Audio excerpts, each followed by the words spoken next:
Kak Din berkarirnya di luar nih, di luar negeri gitu kan. Sebenarnya tuh soft skills apa sih yang dibutuhkan? Kalau hard skill ya udah pasti disesuaikan dengan jurusannya masing-masing gitu ya. Nah, tapi soft skillsnya tuh apa yang yang bisa mendukung kita tuh bisa tetap bertahan dengan lingkungan yang mungkin berbeda di luar sana gitu. Oke, pertanyaan yang menarik karena mungkin setiap orang mungkin punya apa pribadi masing-masing gitu. Kalau aku memang orangnya suka ngomong, jadi mungkin aku tuh terbuka banget, suka banget nanya dan nggak malu gitu kalau aku jadi kayak beneran apapun tuh aku tanyain nggak malu. Terus yang paling penting mungkin yang aku paling general banget ketika tinggal di luar negeri itu adalah open minded gitu. Jadi jangan terkungkung sama pikiran sendiri. Jadi coba lihat kira-kira ketika kita berpikiran A dan orang berpikiran B, terus yang aku lihat tuh jangan selalu menganggap pikiran kita doang yang benar gitu. Jadi dan eh, karena kan kerja tim itu sangat diperlukan kalau di sini di luar gitu, baik itu waktu di Korea dan juga di sini gitu. Itu yang aku lihat karena yang mereka highlight itu adalah kerja tim, jadi itu pikiran untuk saling mendukung dan saling gabung bareng-bareng apa kayak saling maju bareng-bareng itu yang aku lihat jadinya malah eh jadi kayak nggak ada rasa oh aku mau lebih baik dari dia aku lebih itu nggak ada. Jadi yang aku lihat itu adalah gimana caranya kita bisa gabung eh bisa gabung sama mereka walaupun kita tidak bukanlah orang sini gitu. Kira-kira mungkin pasti budaya, culture dan lain-lain beda itu mencoba untuk meleburkan diri aja. Tapi yang pasti kita tidak boleh merubah prinsip gitu. Itu aja sih misalnya prinsip mungkin sebagai oh kalau secara religius gitu kalau prinsipnya adalah keagamaan ya kita tidak boleh merusak itu gitu. Jadi yang aku rasakan adalah itu mencoba untuk berbaur, open minded dan jangan merasa diri sendiri yang paling bagus gitu. Oke, jadi emang kita perlu adaptif pasti ya, karena lingkungannya Ya, berbeda. itu yang paling Terus penting, itu yang harus pasti ya. open mind juga nih, karena ya itu tadi di luar kan pasti orangnya beda-beda, karakternya juga pasti beda. Semuanya uh, perlu kita bisa terima gitu ya, supaya bisa tetap adaptif juga. Nah, Kak Inin mungkin sebelum aku ke kolom chat ya, aku mau nanya dulu ke Kak Inin. Kak Inin kan tadi udah linear di akademia nih. Nah, itu sebenarnya peluang karirnya tuh opsinya ada apa aja sih ketika menjalani jalur ini gitu? Kalau kalau kalau aku, eh karena kan aku linear banget nih dari S1, S2, S3 gitu. Kalau yang paling pasti sih pasti adalah akademisi. Akademisi atau researcher. Kan akademisi dan researchers bisa di tempat yang sama ya, bisa di universitas dan kalau researchers itu bisa tetap aja bisa di perusahaan di bagian research and development.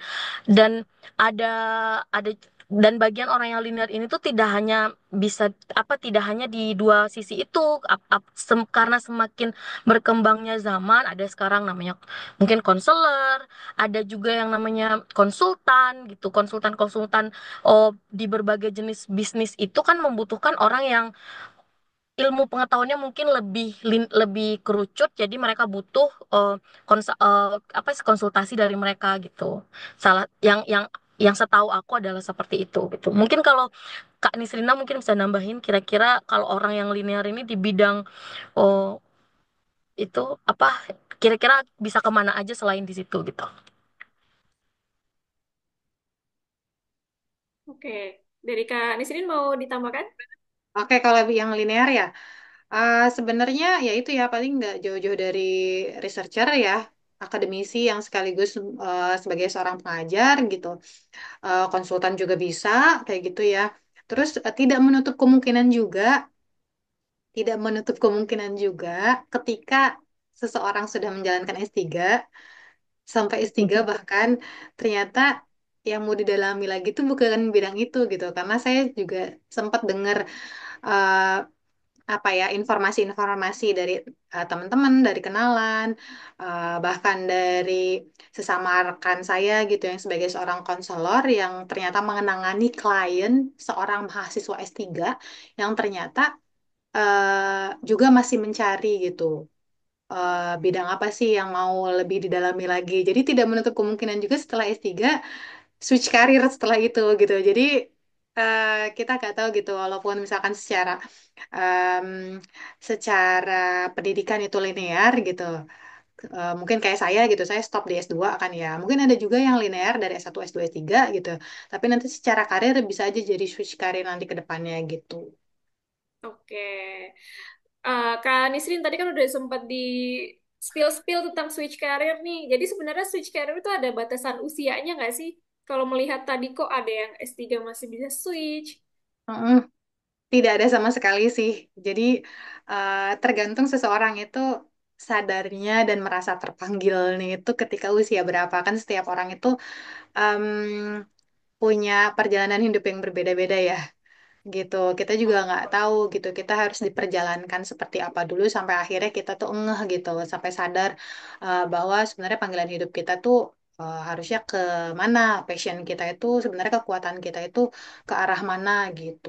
Nah, saya juga mau cerita sedikit. Jadi dulu sempat lagi ngobrol-ngobrol sama junior junior kita gitu ya, yang akhirnya dia itu ketika habis S2 lanjutin lagi S3 gitu. Terus saya sempat nanya, kita-kita tuh sempat nanya, kenapa mau lanjut sekolah lagi, kayak gitu. Mungkin karena kepedulian kita kali ya, biar dia juga yakin gitu sama apa yang jadi pilihannya gitu. Sederhananya dia jawab gini, karena nggak kepikiran yang lain, Kak. Itu, karena nggak kepikiran yang lain. Oke, berarti ketika kita tidak berpikir hal yang lain, kayak kita lagi suka sama orang gimana sih? Kita tuh nggak mikirin yang lain, ya nggak? Nah, sama ketika kita lagi suka sama satu bidang juga, kita tuh nggak kepikiran yang lain. Kayak gitu. Nah, ketika aku lagi menjalani kimia, aku tuh kepikiran yang lain. Aku tuh kepikiran yang lain, walaupun yang lainnya itu belum kebayang apa ya. Tapi kayak yang, duh kayaknya nggak bisa nih hidup lama sama dia nih. Nggak akan bisa hidup lama nih sama kimia. Kayak gitu loh. Jadi udah kebayang bahwa masa depanku tuh tidak akan bersama kimia gitu. Walaupun nggak tahu sama sama apa kayak gitu. Nah, seperti itulah nanti kalau misalkan teman-teman misalkan di usia berapa akhirnya baru menemukan kayak gitu, itu nggak masalah banget. Dan itu bukan berarti kita tuh dari nol. Eh, i- karena sebenarnya kita tuh udah punya potensi kan ya. Nah, kita tuh udah punya potensi. Potensi itu kan berarti bukan dari nol ya. Tinggal kita tumbuhkan aja terus kayak gitu sih, Katika. Oke, makasih banyak Kak Nisrin. Oke teman-teman, ini di kolom chat udah cukup banyak pertanyaan. Gimana kayaknya? Aku Oke. mau nambahin dikit nih, aku Oh mau iya nambahin boleh. dikit aja. Karena kan beneran terjadi juga sama aku. Tadi kan kalau kata Kak Nesrina bilangnya, oh aku apa ketika kita passion itu ketika suka sama orang lain kita nggak kepikiran yang lain gitu kan. Hmm. Tapi kalau Kak Nisrina kepikiran yang lain, berarti Hmm. kan berpikir oh berarti ini kayaknya mungkin bukan bidangnya aku nih gitu. Kalau aku terjadi kembali lagi aku bilang kan tadi ketika aku sekitar S2 mau lulus itu aku ngerasa aku suka sama apa yang aku lakukan dan sampai sekarang lah di titik ini gitu. Itu bukan berarti dalam proses sekitar 6 tahunan 6 sampai 7 tahunan itu aku tidak merasa goyah gitu dengan pilihan hidup atau passion yang aku rasakan sekarang adalah passion aku. Itu terjadi ketika aku dekat-dekat lulus S3 gitu. Jadi gini kalau Kak Nisrina pikirnya ketika ngejalanin itu kepikiran yang lain. Kalau aku tidak, aku memaksa diri aku untuk memikirkan yang lain, tapi aku kepikiran passion aku gitu. Nah, di situ aku merasa oh aku kayaknya memang emang di sini jalannya gitu. Jadi aku paksa diri aku biar aku tahu gitu kan orang sering banget bilang ini kamu kalau tidak mencoba yang lain kamu nggak akan tahu kalau kamu tuh sebenarnya bisa atau tidak bisa di situ karena aku juga sering sering banget berpikir kenapa ya aku udah dari S1, S2, S3 tuh selalu di akademia, riset, gini-gini semua. Sedangkan orang-orang ada yang perginya ke industri, ada yang jadi konselor, ada yang jadi konsultan gitu. Dan mereka semua menyarankan cobain karena kalau kamu tidak cobain kamu nggak tahu kamu bisa apa nggak karena diri aku selalu merasa aku tidak bisa gitu karena itu hal yang baru banget kan dan tidak pernah aku lakukan sebelumnya gitu jadi pada saat itu aku paksa diri aku harus coba yang lain itu gitu apapun itu walaupun aku nggak tahu itu apa nggak tahu mau ngapain aku cobain aja aku coba om aku coba ngelamar, aku coba ngomong sama teman aku yang konsultan itu ngapain, aku mau dong gitu, cariin cara dong gimana supaya aku bisa oh, belajar di sana. Tapi aku selalu kepikiran enggak, aku maunya ternyata riset aku nggak bisa ternyata di sini gitu. Jadi riset yang selalu manggil aku balik gitu. Nah, mungkin itu kali ya teman-teman kalau pengen tahu kira-kira apa sih yang kamu suka, ya itu tadi dua cara itu. Kamu coba, oh ketika kamu jalanin apa yang kamu jalanin sekarang, kepikiran yang lain, oh berarti kamu di sana saatnya untuk mencoba yang lain itu.